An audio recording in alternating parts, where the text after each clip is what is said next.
মরলে ইন্দালিল্লাহ পড়তে হয়, এটা যেমন আছে তার চেয়ে বেশি হইল আল্লাযীনা ইযা আসাবাতহুম মুসিবা, যখন তোমাদেরকে মুসিবত ঘেরাও করে রাখবে তখন তোমরা বলো ইন্না লিল্লাহি ওয়া ইন্না ইলাইহি রাজিউন। মুসিবত আসবে, বালা আসবে, খৌফ আসবে, ক্ষুধা আসবে, জানের ক্ষতি আসবে, অসুস্থতা আসবে, জুতার ফিতা ছিঁড়বে, ইন্না লিল্লাহি ওয়া ইন্না ইলাইহি রাজিউন। আল্লাহু আকবার। আয়াতটা শিখাইছেন কে? কে শিখাইছেন? আল্লাহ পাক শিখাই দিয়েছেন ইন্না লিল্লাহি ওয়া ইন্না ইলাইহি রাজিউন।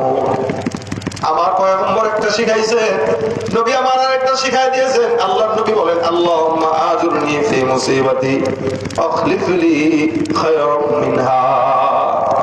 নবী ডাক দিয়া বলেন, এই যখন মুসিবত আসবে তখন বলবো আল্লাহ এই মুসিবতে তুমি আমারে একটু পুরস্কার দিও, আমি যে ধরতেছি, এবং এই যে মুসিবতে তুমি যা নিয়ে গেছো এটার বিপরীতে তুমি এর চাইতে উত্তমটা আমাকে দান করো। বলেন সুবহান। কথা কি বুঝতেছেন? ইনশাআল্লাহ কষ্ট হইতেছে? শিখেন ভাই, মুসিবত আমারও যেমন আছে, এই পৃথিবীতে মুসলমান বলতে প্রত্যেকটা মানুষের মুসিবত আছে না নাই? সবার আছে। আমি আপনাদের সামনে এখন যে কথাগুলো বলতেছি এগুলো আমি আমার জীবনেই বলিনি, মানে এটা আজকে আমার একদম উপস্থিত, আমি এসে কি আলোচনা করব আমি আপনাদের সামনে বলা শুরু করছি, এজন্য বুঝাইতে একটু কষ্ট হইতে পারে। বাকি বুঝেন, রাসূল সাল্লাল্লাহু আলাইহি ওয়াসাল্লাম একরকম বলেছেন, আল্লাহ পাক একরকম বলেছেন। আমার আল্লাহ পাক রব্বুল আলামিন বলেছেন ইন্না লিল্লাহি ওয়া ইন্না ইলাইহি রাজিউন। বিপদে পড়ছে এটা পড়বা, নবী বলেছেন ওইটা পড়বা। দুইটা মিলে যদি কোন ইমানদার বান্দা পড়ে, আল্লাহ রাসূলের ভালোবাসা দুইটার মধ্যেই থাকবে, বরকত কম না বেশি? সাহাবী, আল্লাহ রাসূলের সাহাবী একজন ছিলেন যার নাম হলো উম্মে সালামা রাদিয়াল্লাহু তাআলা আনহা। ওনার স্বামী ছিলেন আবু সালামা। আবু সালামা রাদিয়াল্লাহু তাআলা আনহু একবার নবী করিম সাল্লাল্লাহু আলাইহি ওয়াসাল্লামের কাছে গেলেন। যাওয়ার পর আল্লাহর নবী তাকে সবক শিখাইলেন।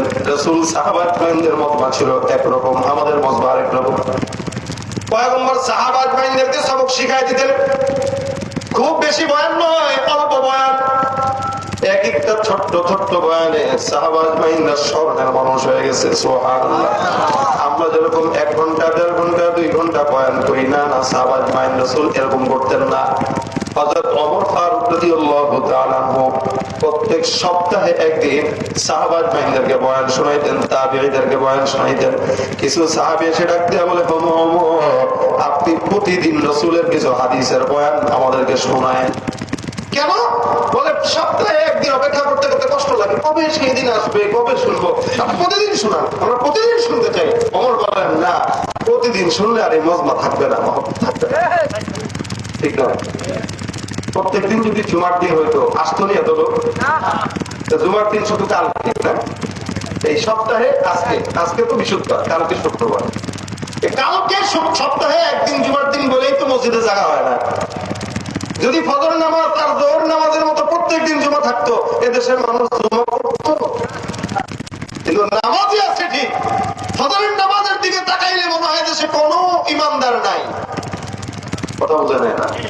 ফজরের নামাজে মসজিদে তাকাইলে মনে হয় দেশে কোনো ইমানদার নাই, আর জুমার নামাজে তাকাইলে মনে হয় দেশে কোনো নাস্তিক নাই, সব ইমানদার। কথা বলেন ঠিক কিনা? তুমি রমজান এলে রাখো না রোজা, দিনকে করো আঘাত, পয়সা কড়ির নেই তো অভাব, দাও না তো যাকাত।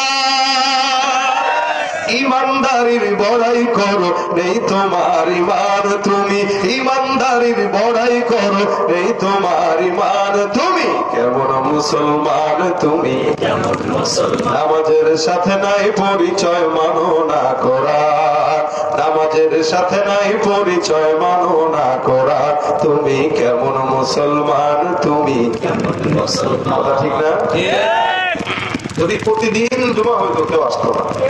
আচ্ছা, ওমর বলেন প্রতিদিন শুনাইলে তখন আর আসবো না, তখন আমার রাগ উঠবে। ঠিকই আল্লাহ নবীর কথা শুনাইতেছে, আসে না, পিড়া সবগুলা। এই এলাকায় মানুষ আছে না, আসে নাই তো, আসছে আগ্রহ নাই, প্রতিদিনই তো হয়। কিন্তু আসলে কি এটা প্রতিদিন হয় দেখে শুনবো না এরকম কিছু? কারণ এই জায়গায় বসলেই তো সব নাকি? ওমর বলেন না, রাসূল এই বিষয়টা অবলম্বন করতেন কি মানুষের জন্য কষ্ট না হয়, অল্প শুনো কিন্তু এটার প্রতি আমল করো। যার কারণে রাসূল 5 সেকেন্ডের বয়ান শোনাইতেন, 1 মিনিটের বয়ান শোনাইতেন, কিন্তু 1 মিনিটের বয়ানে সাহাবা আজমাইনের দাম কত বেড়েছে আল্লাহ বলতে বাধ্য হয়েছেন রাদিয়াল্লাহু আনহুম ওয়া রাদু আনহু। তারাও খুশি, আমিও খুশি। বেশি বয়ান তারা শুনেন নাই, কিন্তু জিন্দেগি রঙে রঙিন হয়ে গেছে। আমরা বেশি বয়ান শুনি, রঙিন করতে পারি না। আল্লাহ জীবনকে